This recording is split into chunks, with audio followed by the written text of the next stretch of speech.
जय माता रानी की। कैसे हो मित्रों? सब ठीक? सब मजा में? चलिए, सबको मज़े में ही रहना चाहिए। कुछ लोगों ने पूछा कि पंडित जी महाराज, साधना की शुरुआत कैसे होती है।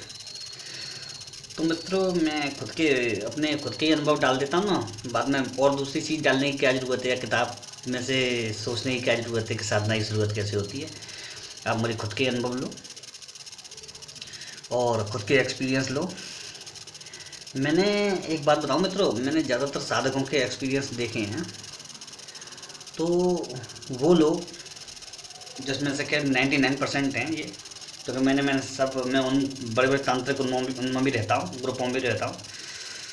और एक आध दो ग्रुप तो ऐसे हैं जिनके बारे में शायद उनको भी नहीं मालूम होगा, धुरंधर विद्वानों के। तो मैंने ज़्यादातर देखा कि तंत्र विद्या में आने वाले अमूमन किसी न किसी प्रकार की तकलीफ़ में फंस करके आते हैं। जैसे उनके घर में कोई प्रेत बाधा होती है, कभी उसको हटाने के चक्कर में वो लगे रहते हैं, लगे वो तांत्रिकों के पास जाते रहते हैं। फिर जाने के बाद क्या होता है कि वो उनके लूट मार सब देखते हैं, तो उनको ये बड़ा अच्छा धंधा लगता है, तो वो इसमें आ जाते हैं। ठीक है। दूसरे दूसरे ऐसे लोग होते हैं जो इन सब चीज़ों को, मतलब इन चीज़ों में रुचि रखते हैं, और इन चीज़ों में रुचि रखने के बाद वो आ जाते हैं इस चीज़ में। ठीक है। वो आ जाते हैं तो उनको लगता है ये बड़ा अच्छा चीज़, लोगों की नज़र में फेमस होने का, माल कमाने का, तो वो इसमें अपनी रुचि के अनुसार आ जाते हैं। ठीक है। तीसरे तरह के वो लोग होते हैं जो इसमें बरबस आना नहीं चाहते, लेकिन उनके लाइफ में कोई ऐसी घटना घट जाती है या उनके साथ कोई ऐसा हादसा हो जाता है, तो उनको तांत्रिकों की शरण में जाना पड़ता है। और वो लोग, ये तीसरे तरह के लोग हैं मित्रों, वो लोग उन तांत्रिकों के संग जुड़ के, जान के, उनसे नई तरह की छोटी मोटी विद्याएँ जान के वो इस क्षेत्र में उतर आती हैं। और फिर उनको लगता है ये क्षेत्र बढ़िया, क्योंकि इसमें मान भी मिलता है और पैसा ही मिलता है, तो वो इस तरह से आ जाते हैं। अब मैंने जो पहला प्रकार था वो सबसे ख़राब है कि तंत्र विद्या उनके घर के ऊपर हो जाए और उसमें वो लूट पिट जाते हैं तंत्र मंत्रिकों से, और वो दूसरों को भी लूटने लग जाते हैं। दूसरा प्रकार भी मध्यम है, तीसरा प्रकार भी मध्यम है। चौथा प्रकार वो होता है मित्रों जो धूर्ततावश देख करके सबकी कमजोरियों को और उनको डरा करके काम निकालना चाहते हैं, तो वो तंत्र विद्या में आ जाते हैं। और वो लोगों को तरह तरह की चीज़ें बताते हैं, जैसे कि जैसे किसी ने पूछा कि अरे महाराज, आपने नींद नहीं आती और ऐसे ऐसे बेचैनी होती है और अचानक आँख खुल जाती है, ऐसा लगता है किसी ने हमको जकड़ लिया है या किसी ने हमको छुआ है आकर के। तो वो इस चीज़ को अपने कैश के रूप में माल बनाने के रूप में देखते हैं और कह देते हैं, अरे तुम्हारे संग तो बहुत खतरनाक शक्ति है भाई, अब नहीं बचोगे तुम अब तो गए। तो वो बेचारा डर के मारे सब कुछ करता है और उनको खूब देता पीता है, पैसा बर्बाद हो जाता है, और जो कि कुछ नहीं निकलता है, वो छोटी सी कोई ना कोई चीज़ होती है वो हट जाती है बाद में अपने आप। और उनकी कभी कभी ये भी होता है वो उनकी उल्टी सीधी क्रियाओं से वो चीज़ और ख़तरनाक हो जाती है। ठीक है। अब इसमें सब लोग कहते हैं कि महाराज आप कैसे, तो मैं इनमें से कोई भी प्रकार नहीं है मेरा, मैं इनसे बिल्कुल अलग हूँ। मुझे ना आपसे कमाने की लालसा है, न मैं कभी तांत्रिकों का द्वारा ठगा गया हूँ। खैर, ठगने की तो बात ही छोड़ दो, मुझे ठगने का तो बेचारी कोई ला ही नहीं सकता मन में, क्योंकि मुझे सामने वाले के स्टेप पहले ही मालूम होते हैं कि क्या ये सोचने वाला और क्या ये करेगा। ठीक है। तो ये तो सब दिमाग से निकाल देना चाहिए। चौथा प्रकार अपना मान पाने का, तो मान तो मित्र ऐसा है, मान तो भगवान ने शुरू बचपन से ही दिया है, जब से आर्ट दी है, जब से मान ही मिला है। अगर ज़मीन में खड़े होकर के कहीं दीवार पर भी मैं चित्र बना देता था तो सब यूँ कहते थे, ओह क्या बात है गुरु, हमको सिखाओ ना। तो मतलब ये बचपन से ही है, ये तो मान के लिए भी नहीं आया मैं, पैसे के लिए तो आपने देख लिया नहीं आया। क्योंकि पैसे के लिए आया होता तो मेरे समय की कीमत होती, मेरी कॉल की कीमत होती। और जैसे मैं आपसे कभी भी किसी को भी कॉल लगा देता हूँ, ऐसा नहीं लगाता। किसी को भी कॉल लगा देता हूँ, आप किसी से भी पूछ सकते हैं, फ़ोन नहीं उठाऊंगा जब तक नहीं उठाऊंगा, अगर मन आएगा तो किसी का भी मैसेज पढ़ के उसको मैं कॉल लगा देता हूँ। मेरी जो बात करने की वो है, जब बात करने की मेरी जो कीमत है, वो कीमत नहीं है, वो भाग्य के ऊपर डिपेंड है। अगर आपका भाग्य जीत रहा है तो मेरी कॉल भी लगेगी, मुझसे बात भी होगी। और मित्रों, आपसे हाथ जोड़ के विनती है, भैया पहले प्रश्न ध्यान रख लिया करो और उस पर लिख लिया करो कागज पे। ऐसे रोने लग जाते हो आप लोग, इतने खुशी के मारे दीवाने हो जाते हो, पागल हो जाते हो। प्रश्न ही भूल जाते हो। और यूँ ही हर दूसरा तीसरा आदमी ये कहता, अरे महाराज मुझे क्या बोल पूछना था, मैं भूल गया। कोई बात नहीं, जैसा माता रानी की लीला है। और अमूमन कई लोग तो चाहे वो लड़की हो चाहे वो लड़की हो, आदमी हो, बड़े हो, बूढ़े हो, बुजुर्ग हो, रोने लग जाते हैं बड़ी बुरी तरह से। तो मैंने कि आपको मेरा कई से पूछा, आपको परेशानी कोई क्यों रो रही है? नहीं, आपसे बात करके रोना आ रहा है। मतलब इतने भाव में खो जाते हैं वो, इतने भाव विह्वल हो जाते हैं। मैं कहते हैं कि आपसे बात हो गई तो भगवान से बात हो गई। नहीं, ऐसा कुछ नहीं है मित्रों, मैं मामूली इंसान हूँ आपकी तरह, कोई ऐसी बात नहीं है। बस हाँ, ये बात ज़रूर है कि आपको जो खुशी और ये होती है, ये मेरी ये पॉजिटिव तरंगें हैं जो आपको एकदम से भावावेश में ला देती हैं, एकदम से खुश कर देती हैं। तो ये बहुत अच्छा भाव है आपका, मुझे बहुत खुशी होती है। तो देखिए मित्रों, मैंने बता दिया, मैं साधना में किसी उससे नहीं आया, ठीक है। मुझे तो बस थोड़ा सा एक राह दिखानी थी लोगों को, तो मैं उसके लिए आ गया। अब राह दिखाने का मतलब ये नहीं है कि मैं कोई बहुत बड़ा वो विद्वान या गुरु हूँ, लेकिन हाँ फिर भी मैं थोड़ी सी सही चीज़ें आपको बताने की कोशिश कर रहा हूँ। अब लोगों ने मुझसे पूछा है, तो मेरा टॉपिक था साधना की शुरुआत कैसे हो। देखिए, मैं अपना प्रैक्टिकल जो बता रहा हूँ, तो मैं इस तरह से आया था। और मेरा सबसे पहला जो मंत्र था ओम नमः शिवाय था। ओम नमः शिवाय था। तो ओम नमः शिवाय के बाद मेरा जो मंत्र आया, वो मंत्र आया ओम ऐं ह्रीं क्लीं चामुंडाय विच्चे। ठीक है, मैंने ओम नमः शिवाय का काफ़ी समय तक जाप किया, 50 माला। ठीक है, 50 माला मैं रोज़ करता था। तो उस समय हमें संख्याओं का ज्ञान नहीं था, हम छोटे थे बहुत। तो 50 माला कर ली। फिर धीरे धीरे एक मंत्र आया, बहुत चमत्कारी मंत्र, जो चाहे जो होता था, हम जो चाहते थे वो होता था। वो था ओम नमो विष्णवे सुरपते महाबलाय स्वाहा। ओम नमो विष्णवे सुरपते महाबलाय स्वाहा। ये इस मंत्र ने हमारे जीवन में गजब का चमत्कार किया। जो हम कहें वो हो जाए। लाइट चली गई है तो हम कहते थे लाइट 1 मिनट में आ जाएगी, लाइट, जबकि लाइट नहीं आनी थी तो भी आ जाती थी। बहुत चीज़ें ऐसी थी जो हो जाती थी अनाचक। मैं कहता था तो वो आदमी आने वाला है, तो जब वो आदमी आता था तो उससे पूछा जाता था, तो उसने पता नहीं जाने क्यों अचानक ही मन करा आने का, तो आ गया। तो ऐसा होता था मित्रों उस समय। तो खैर अब तो नहीं है वो चीज़, लेकिन उस मंत्र में इतनी ताकत थी। धीरे धीरे फिर हनुमान जी की तरफ मेरा एकदम से झटके से झुकाव आया। हनुमान जी और माता बगलामुखी। तो फिर हनुमान चालीसा के मैंने पाठ पहले एक किया, कई समय, काफ़ी समय तक, फिर 2, फिर 3 किए, फिर 5 किए, फिर 11 करने लग गया, फिर 21 51 पाठ रोज़ करने लग गया। तो हनुमान जी की कृपा थोड़ी सी प्राप्त हुई, थोड़ी सी उनकी दया दृष्टि मेरी तरफ हुई। उसके बाद फिर मैंने बगलामुखी किया। ये भी कम से कम इस बगलामुखी वाले को 22 साल हो गए कम से कम।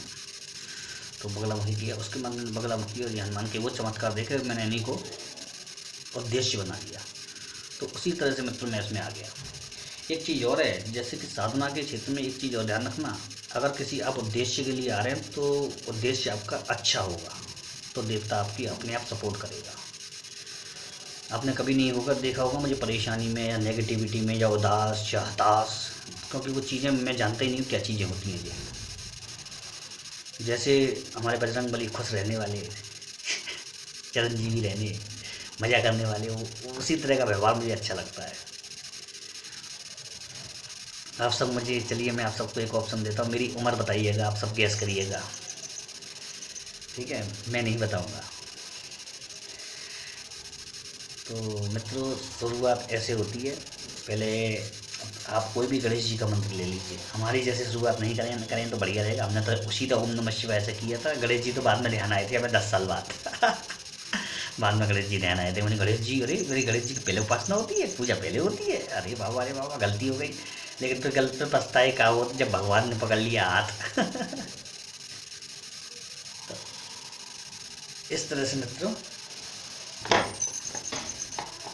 इस तरह से चल रहा था, ठीक है। तो इस तरह से हम करते थे। तो फिर बाद में अक्कल आई, 27 साल हो गए, 27 साल हो गए क्षेत्र में। तो फिर धीरे धीरे अकल आती चली गई। फिर मुझे ये भी पहचान हो गई कौन आदमी कैसा है। फिर ये भी पहचान हो गई कि किस पे विद्या होती है, किस पे नहीं होती है। मैं इसीलिए आपको क्यों दूर रखता हूँ व्यसनों से, नशे से, इन सबसे दूर क्यों करता हूँ मालूम है?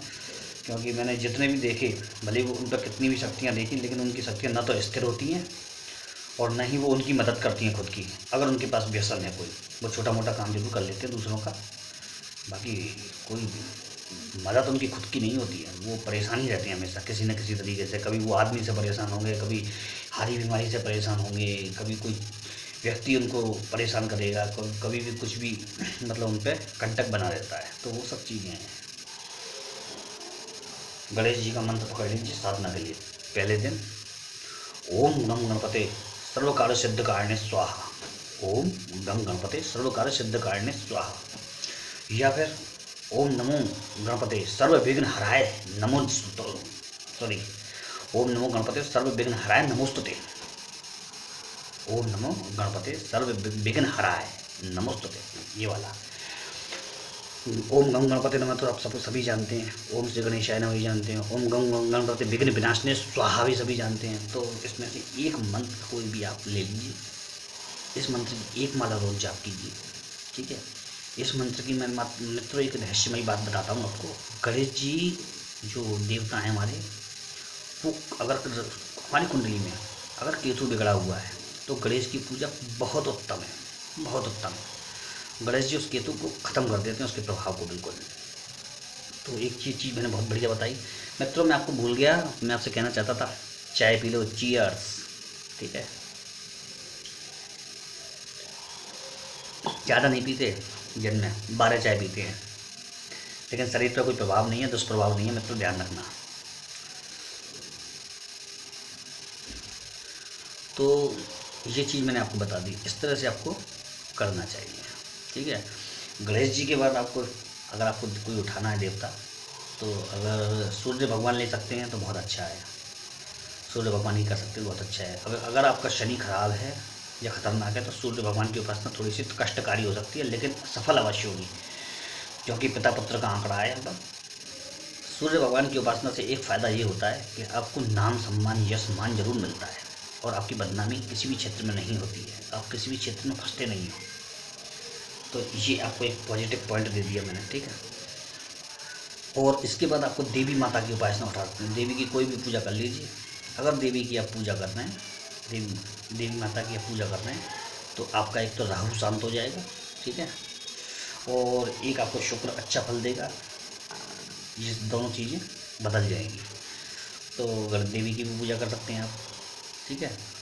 अब इसके बाद आपको अगर पूजा करनी है तो आप इसके बाद भगवान भूतनाथ भोले शंकर की पूजा कर सकते हैं, ओम नमः शिवाय कर सकते हैं, ह्रीम ओम नमः शिवाय ह्रीम कर सकते हैं। इससे क्या होगा, आपका शनि सही हो जाएगा।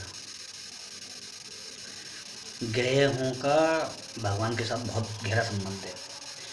कुछ लोग मुझसे कहते हैं, कुछ बहुत ज़्यादा वो होते हैं जो तंत्र मंत्र में प्रवीण या बहुत ज़्यादा जानकार, तो वो कहते हैं कि ग्रहों की क्या औकात तंत्र विद्या के आगे। तो नहीं मित्रों, ऐसा नहीं होता है। हर चीज़ को एक विभाग दिया है भगवान ने एक विभाग दिया है। मैंने ऐसा प्रभाव देखा है। अगर किसी के कुंडली में अगर पाप योग बन रहा है कोई, और वो साधना के क्षेत्र में बन रहा है, तो व्यक्ति चाहे जितनी महाविद्या कर ले, चाहे जितनी, लेकिन उसकी सफलता नहीं मिलती है, क्योंकि वो ग्रह उसको सफलता उसकी मेहनत के हिसाब से नहीं दिला रहा, बल्कि उसके माइंड के हिसाब से दिला रहा है। मतलब उसके दिमाग को ऐसा रखता है कि वो ध्यान ही नहीं लग पाता सही। ध्यान नहीं लगेगा तो सफलता नहीं मिलेगी, ये जाहिर सी बात है, आप भी जानते हैं, हम भी जानते हैं, ध्यान की बात होती है। जब कुंडली में सूर्य, शनि, गुरु जो बहुत उच्च के हो या अच्छे अवस्था में हो, तो साधक ऊंची साधना तो, बड़ी साधना तो अवश्य करता है, वो किसी भी क्षेत्र में करे। अब हमारा टॉपिक गणेश पे चल रहा था। गणेश जी की उपासना के साथ के बाद सूर्य नारायण की बताई, सूर्य नारायण के बाद देवी की बताई, देवी के बाद शिव शंकर की बताई, और फिर आपको याद करना चाहिए अपने भोले शंकर विष्णु भगवान को। मतलब भोले शंकर के बाद में आपको याद करना चाहिए विष्णु भगवान को। तो विष्णु के लिए तो बहुत मंत्र हैं, ओम नमो नारायणाय, ओम नमो भगवते वासुदेवाय। अच्छा एक बात और बताऊँ, लोग बागों ने एक चीज़ नहीं समझ पाए, ओम नमो नारायणाय अलग बोलते हैं वो कब मंत्र को, और ओम नमो भगवते वासुदेवाय अलग बोलते हैं, जबकि ये मंत्र पूरा एक ही है मित्रों। ये मुझे किसी अज्ञात उसमें मालूम पड़ा है, लेकिन मैं आपको फिर भी थोड़ा सा उसका नहीं बता करके ये बता देता हूँ। ये मंत्र इस तरह से, ओम नमो नारायण, ओम नमो भगवते वासुदेवाय, ओम नमो नारायण, ओम भगवते वासुदेवाय, पूरा मंत्र है ये। ये एक मंत्र है पूरा, ओम नमो नारायण, ओम नमो भगवते वासुदेवाय, एक मंत्र है ये पूरा। तो इसको एक मंत्र मान करके पूरा जाप कीजिए, आपका फल जो पहले आपको मिल रहा था वो केवल इस सिंगल इसमें से एक भी मंत्र करने से उसको देख लीजिए। ओम नमो विष्णुवे, ओम नमः विष्णुवे, इसको भी कर सकते हैं आप। ओम नमो विष्णुवे महालक्ष्मी स्वाहा, ओम नमो विष्णुवे महालक्ष्मी स्वाहा, इसको भी कर सकते हैं आप।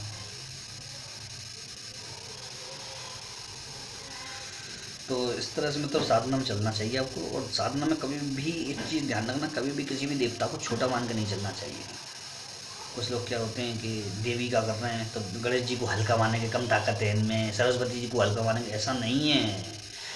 सारी शक्तियाँ बराबर की होती हैं। मंत्र कभी कोई छोटा नहीं होता, मंत्र कभी कोई ताकतवर नहीं होता। मंत्र की ताकत तो आदमी के हाथ के अंदर होती है कि आदमी क्या अपने हृदय को कितना ताकतवर तरीके से उस मंत्र को जाप कर रहा है। मंत्र कभी कम ताकतवर नहीं होता है।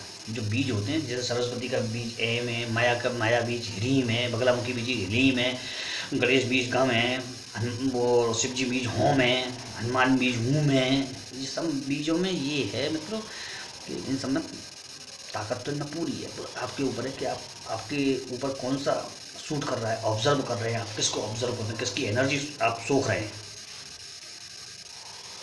काली का क्रीम है, काली का क्लीम है, कृष्ण का क्रीम है, ये सब चीज़ें होती हैं।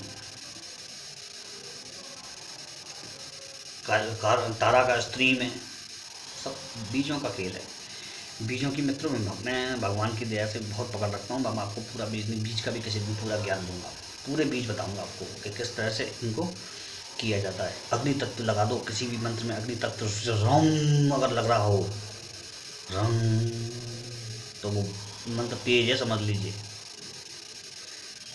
तो मंत्र बहुत तेज है। तो ये सब चीज़ें होती हैं। मतलब धीरे धीरे आप क्षेत्र में आते हैं और आपको कोई अच्छा विद्वान मिलता है जिसके ज्ञान में मुझे वो चीज़ें हैं तो आपको सब समझ में आएगा। ठीक है मित्रों, तो मैं आप मुझे आज्ञा दीजिए, मेरा भी थोड़ा बिजी टाइम चल रहा है, तो मैंने आपके लिए वीडियो बनाई दिया। जय माता रानी की।